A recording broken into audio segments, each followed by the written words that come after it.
Good morning बच्चों। आज मैं आपको क्लास 10th नवीन प्रकाशन का प्रश्नावली 1C का प्रश्न क्रमांक संख्या 4 कराने जा रही हूँ। 4 का फर्स्ट पार्ट इस वीडियो में कराऊंगी। देखो क्वेश्चन ये बहुत इंपॉर्टेंट क्वेश्चन है बच्चों, बहुत अच्छे से समझना। निम्नलिखित प्रत्येक को सरलतम रूप में एक भिन्न के रूप में लिखो। सबसे पहले तो समझ लो भिन्न क्या होता है। भिन्न होता है जो P/Q के रूप का लिखा जाए, यानी P, ये देखो ऐसे समझ लो, भिन्न होता है जो P/Q के रूप में लिखा जाए। और Q आपका यहाँ पर Q 0 नहीं होना चाहिए, is not equals to 0। Q 0 नहीं होना चाहिए, भिन्न होता है।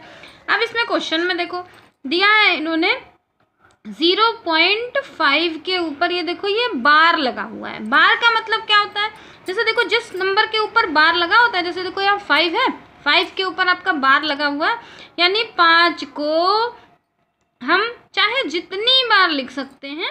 5 के ऊपर बार का मतलब होता है।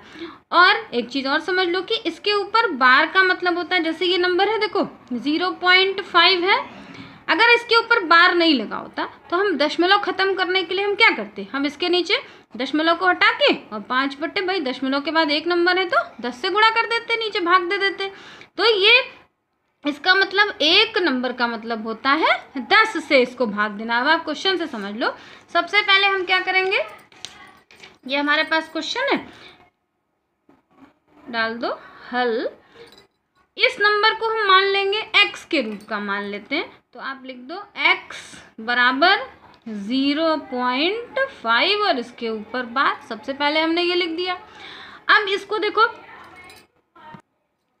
अब ये देखो हम इसको लिख सकते हैं, यहाँ लिख दो x और बार हटा के अगर हम लिख देंगे तो हम इसको लिख सकते हैं, देखो 0.555।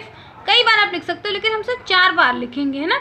और आगे बढ़ा दो। इसको मान लो आप समीकरण 1 आपने मान लिया। अब दोबारा देखो, क्योंकि हमने बताया था ना कि 1 के ऊपर बार है तो हम इसको 10 से गुणा करेंगे, तो यहाँ लिख दो दोनों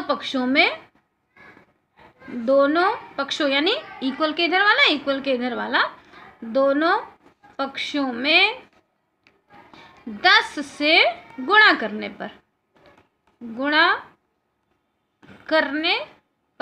अब हम जब दोनों पक्षों में 10 से गुणा करेंगे, अब 10 से गुणा करने के लिए भी समझ लो कि देखो हमने x में 10 से गुणा करा तो ये हो गया हमारे पास 10x हो गया।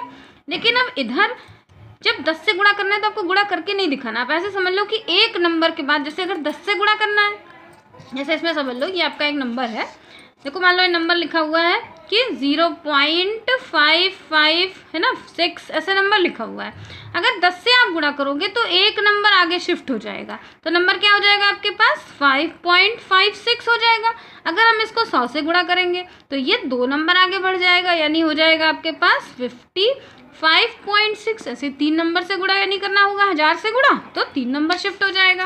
हमें यही इसमें करना है, तो हम देखो 10 से गुणा करना है तो एक नंबर आगे बढ़ा लेते हैं, तो यहाँ लिख दो, देखो ये दशमलव यहाँ से यहाँ आ गया, तो ये हो गया आपके पास 5.555। अब दशमलव के इधर आप 4 ही नंबर रखो, क्योंकि आगे आप करने में आपको आसान हो जाएगा। देखो 4 हमने नंबर ये रख दिया, 1 2 3 4। इसको समीकरण मान लेते हैं हम, ये हो गया हमारा समीकरण नंबर 2। अब हमें समीकरण 2 में से समीकरण 1 को घटाना है, तो यहाँ लिख दो समीकरण 2 माइनस समीकरण 1, बस इतना लिख दो, इससे पता चल जाएगा ये माइनस हो गया, है ना। अब समीकरण 2 और इसको अब घटाया कैसे जाएगा, घटाने के लिए भी आप समझ लो कि जैसे देखो ये हमारे पास नंबर है हमारे पास 5.5555 और दूसरा वाला कितना था, पॉइंट के नीचे पॉइंट लगा दो, तो यहाँ हमारे पास था देखो ये 0, यहाँ 555। अब देखो ये 5 हमने 4 नंबर लिया ना, इधर भी नीचे 4 बढ़ा दिया तो घटाने में आसान हो गया। 5 में से 5 गया 0, यहाँ भी 0, यहाँ भी 0 और यहाँ हो गया 5। तो पॉइंट के इधर का मतलब कुछ नहीं होता है, तो आपके पास यहाँ आंसर आ गया 5। आप यहाँ घटा के रफ में घटा के का समझ लेना और यहाँ खाली आप आंसर लिख दो। तो देखो और इधर भी हमने घटा दिया तो हमारे पास हो गया, जब एक यहाँ देखो x था ना, x 10x में से हमने एक x घटा दिया तो हमारे पास हो गया 9x और इधर हो गया हमारे पास 5। बस देखो x बराबर ये यहाँ गुणा है तो नीचे जाके इधर भाग हो जाएगा। यही हमारा इन्होंने क्वेश्चन में पूछा ना, इसको भिन्न में बदलो, तो ये हमने इसको भिन्न में बदल दिया। यह संख्या आप नीचे लिख दो कि यह संख्या p/q के रूप में व्यक्त कर दी गई है। क्या लिख दो, यह संख्या p/q के रूप में व्यक्त कर दी गई है। बस यही आपको लिखना था बच्चों। इसके और आगे के पार्ट में अगले वीडियो में दे दूंगी। आप मेरे चैनल को सब्सक्राइब जरूर कर देना। बाय बच्चों।